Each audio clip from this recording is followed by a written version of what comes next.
Atry ko na siyang overnight na palayain. Tapos kinabukasan, meron pa naman siya. Dito siya nagbabahay-bahay. Diyan. Diyan siya tumatambay. Sa ilalim ng Indian Mingo.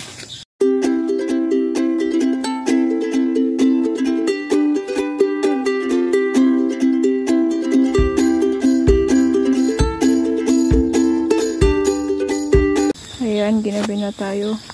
Sinusundan na ako ni Wilson. Katatapos ko lang magpakain dito. Yan. Hindi na ako nagbigay ng feeds dyan. Puros grass. Wilson, tan! Wilson! Wilson! Wilson! Wilson! Sunod ka naman. Wilson! Dito siya nagbabahay-bahay. Diyan. Diyan siya tumatambay.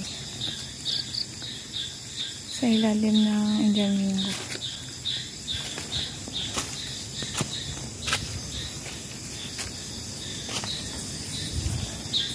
Wilson!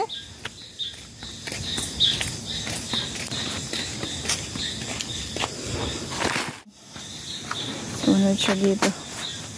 Wilson na? Busog yan. Ang kalaya eh. Ang daming kinain niya na grass. Tatago pa. Mamaya huhuliin ko na lang siya. Balik dyan sa cage niya. Hindi na niya alam bumalik dyan. Hindi gaya dati. Ayun guys, medyo late na. Gutom na din ako. Magpapakain na ako ng mga rabbits. Ayan, nahuli na natin. Wilson, gabi na. Yan, busog to.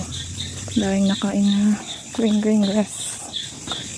Kailangan na natin siyang ibalik.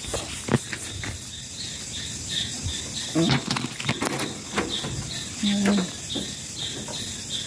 Tutuloy yung pagkain dyan. Lahat sila hindi ko nabibigyan ng feeds. Umaga ko na lang sila binibigyan. Madami namang damo. Ayan, kung tatanungin nyo. Atry ko na siyang overnight na palayain. Tapos kinabukasan, meron pa naman siya.